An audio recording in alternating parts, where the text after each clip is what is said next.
Dot, dot, dot, dot, dot, dot. Good morning, you lovely, lovely people. It is a beautiful morning. Today, we're going to be covering the two questions that I'll leave you that I took away from a conversation with a millionaire and a friend. And we're also going to cover A plus, plus, plus. If you've ever seen a Christmas Story, you know what I'm talking about, but how two students, or how a particular student is rocking the quantum research world. And of course, how spiders, webs, are making music. Yes, you've arrived at State of the Spark and the Spark Show with Grant Nadu, where we're igniting lives of explosive significance. And before we touch anything from quantum to computing to webs that make music to the two questions I'm going to leave with you, you know we're going to start with a morning cup of gratitude. That's right. We're going to start our day as we do every single day. And I try to bring the same level of energy to the gratitude moment every single day, as you should too. Because if we don't start our day with gratitude, what do we have? Just a bunch of nihilism. And who needs that? So we're actually going to start today with sharing a cup of gratitude. So in the comments, I want to know, what are you grateful for? What are you pumped about? What's got you going? And what really fuels your engine this morning? And you know, I'm gonna start. I am so grateful for connectedness. I'm so stinking grateful that we are so connected that I can see and observe and look into your lives and be motivated by that. For those, I mean, there's pros and cons. In fact, contact friend Jessica Ojeda, who's been a fan of the show. She's actually gotten off of Facebook and she's on YouTube, and her comments have been coming through YouTube. And I miss seeing her feed. And she even noted, hey, Grant, I saw The Social Dilemma. And I got rid of Facebook, and I am still over here on YouTube a little bit, but I'm just kind of making a healthier life for myself. And that's fantastic. So I know there's pros and cons with the level of connectedness we have. But I personally, just my personal opinion, I believe the level of connectedness outweighs the cons, because I can observe your lives and be inspired myself by them. I mean, yes, there's the downside of keeping up with the Joneses, trying to keep up with that Instagram life. But let me tell you, aside from some of the unhealthy manifestations, I know I derive a ton of joy of just seeing your lives, being inspired by who you are and what you're doing. So that's what I'm grateful for. What are you grateful for today? I'm telling you, it just occurred to me, I'm also grateful I was able to move my art forward yesterday. I was able to have a personal conversation with one of our employees that really, I think, spoke into their life a little bit. And that's the fulfilling part of being a business owner, right? I got 2 emails from 2 different contacts who were just saying, hey, Grant, it's time. You've been preaching this at me to have a better web presence, not just my website, but just a web presence, a better web presence. Absolutely. And they reached out, and we have the ability to serve them in that. I'm grateful for these things. I'm grateful for my conversation with a millionaire yesterday and my conversation with James Joseph yesterday that's led to what will be the 2 questions I'm going to leave you with today. That's what I'm grateful for. What are you grateful for? Let me know in the comments. I want to hear from you. I want to hear how you're doing. I want to hear how your day is going. I want to hear what you're looking forward to today and in your life in general. I want to hear from you in the comments below. Let's talk about other news that's meant to uplift you as a citizen of the world and make you more ready to help ignite lives of explosive significance in other people's life. Let's talk about it.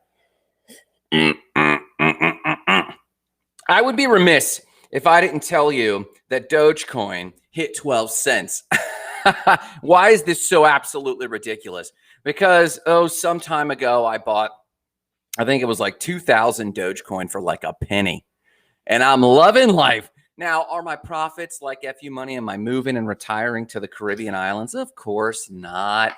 But crypto is on a roll. So is XRP, Ripple. They're winning what looks like they're winning their court case. And it's just making my Ripple holdings go up. It's making my Dogecoin holdings go up. It's not trading advice at all, but just what's going on in the world. I'd be remiss if I didn't mention it just because. But in other news, making music from Charlotte's Web. That's right. As we know, Spiders' webs are an intricate three-dimensional structure. Well, a particular scientist, Marcus Bueller has a love affair with music, but also has been greatly intrigued at the architecture of a spider's web. Well, they sought out to present at the American Chemical Society's presentations April 5th through April 16th, and will be presenting the live events April 30th. He's been interested to show how he and his team have translated the structure of a spider's web into music.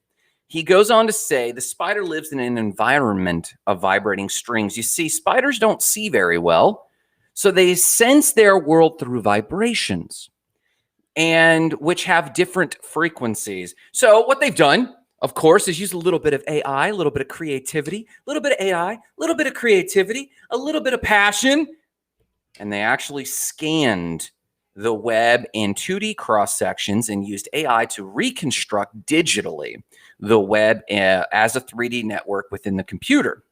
They then assigned notes to the various strands of the web, creating these notes throughout the web. And then the combined patterns of the two-dimensional layers in the three-dimensional space started to create their own melodies. The researchers then created a literal physical harp-like instrument and played the spiderweb music. And they've gone on to play this spiderweb music around the world for different audiences. Obviously, a bunch of nerd alert moments throughout the world, which I would love to be a part of. You see, their team consisted of MIT researchers in funding. The National Institute of Health, believe it or not, funded some of this research, as did the Office of Naval Research and Army Research. So who knows what they're doing with spiderweb music and why our military is interested in it.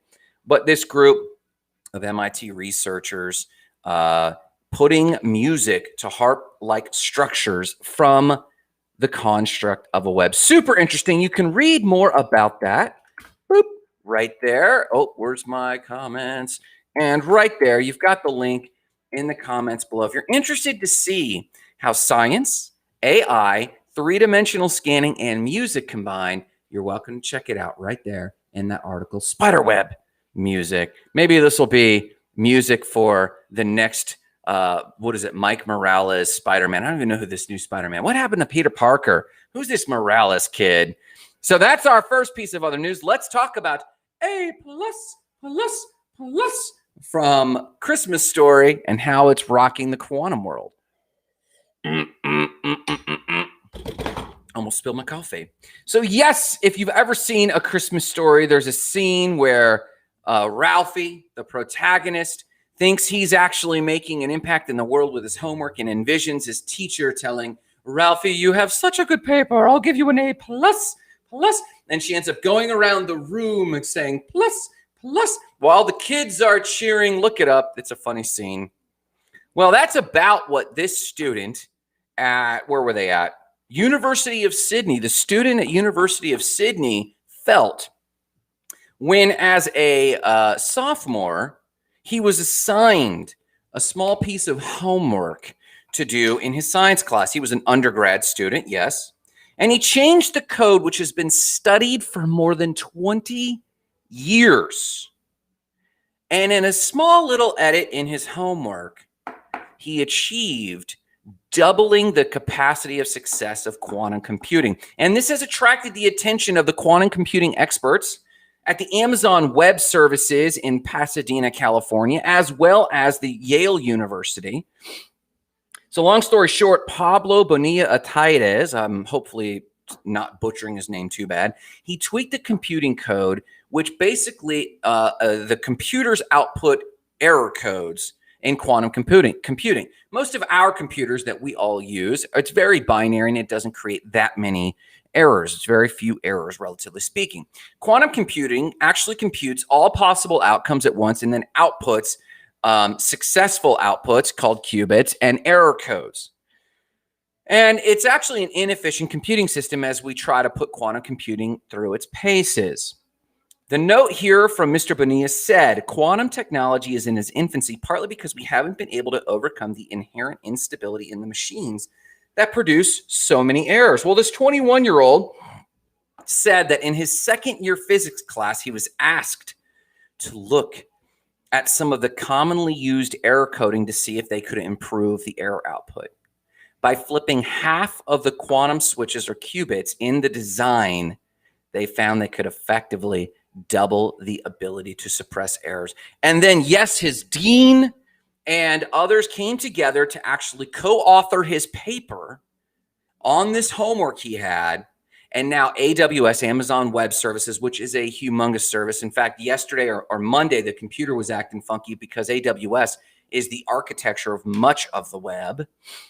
They actually were really interested in this quantum computing. And his assistant professor goes on to say, what amazes me about this new code is its sheer elegance. Its remarkable error correcting properties are coming from a simple modification to the code that has been studied now for almost 2 decades. And this 21-year-old student has the eye of Yale University, as well as Amazon Web Cloud. Of course, this kid has a bright future. If you care about how you should just do your homework and push through the grunt work, when handed a grunt work assignment, if you actually apply yourself, you never know what answers you're going to come up with. I put the article right there in the comments below. You can see it and read an inspiring story about a student who, no, he didn't boo-hoo when his teachers gave him a grunt work assignment. Instead, he jumped in whole hog and actually thought, well, maybe I have a solution here, and just presented it.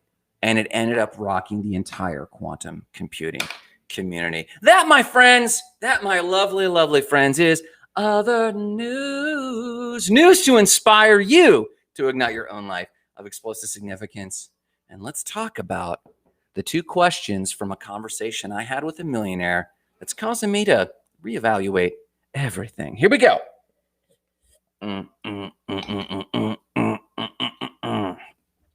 See, the other day, I ran into a millionaire acquaintance of mine who I love talking to. I love my successful and wealthy friends that are generous with their time. In fact, if you spend any time with successful people, chances are you'll find that they too are also very generous with their time, in part because it benefits them because they're always learning. Very successful people are always in the learning mode. And so this millionaire I ran into, we were having lunch and they were having lunch. And I asked them, I said, what projects are you working on? And this very successful millionaire paused, swallowed their bite, and kind of chuckled and said, project, Grant, not projects. You see, his statement that followed this answered home something that has been brewing in me since I had a conversation with my friend and partner and confidant, James Joseph. James and I, we have many appointments, but in our private time, we usually meet Tuesday mornings for some fellowship and just kind of share. And jumping to that conversation I had with James and I were commenting on a local investor group who we know who are highly resourced. They have tens of millions of dollars they could be investing. And James and I, meanwhile, have dozens of projects. They have a budget that they could keep expanding. They could be solving this problem with their money and this problem with their money. They could be backing this and that. And James and I, we look at all of our projects and see them as under-resourced. And James and I were talking about why these very successful people with tens of millions of dollars are not tackling so many of these problems. In this moment, James asked, why do you think it is that people like this, with millions in investment dollars, don't do more projects? So I reflected on it for a moment. I sat and was thinking through this, and I remembered my conversation with my millionaire friend.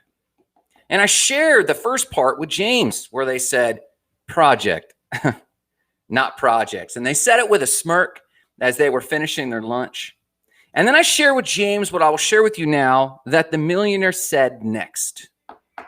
The millionaire said, when you've achieved some kind of success, you only did so because of what you chose to focus on.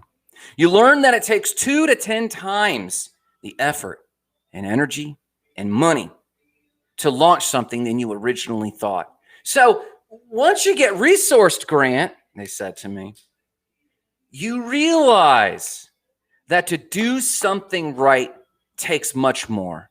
So you are far more selective in the projects you decide to get behind. Then the millionaire said this next statement that hit me in the chest. And it exposed me I felt called out. I felt exposed. He said, Grant, I know that too many projects are a sign of people who haven't made it yet and don't have the resources they need.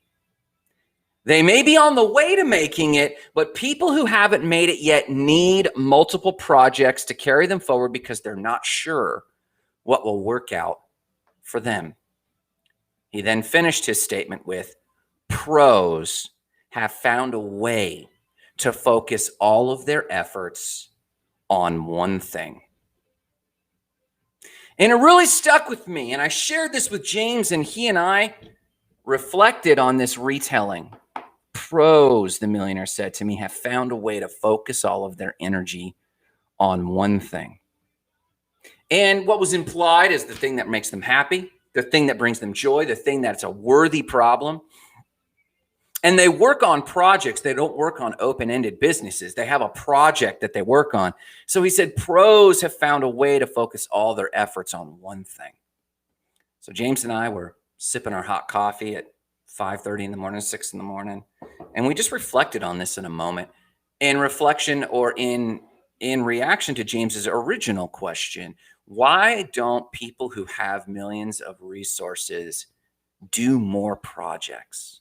And I retold the story, and the millionaire finished his thought with, I know that too many projects are a sign of people who haven't made it. Pros have found a way to focus all their energy on one thing. Then James and I, after reflecting for a moment, shared almost at the same time similar concepts. And we basically summarized, and I'm paraphrasing this question.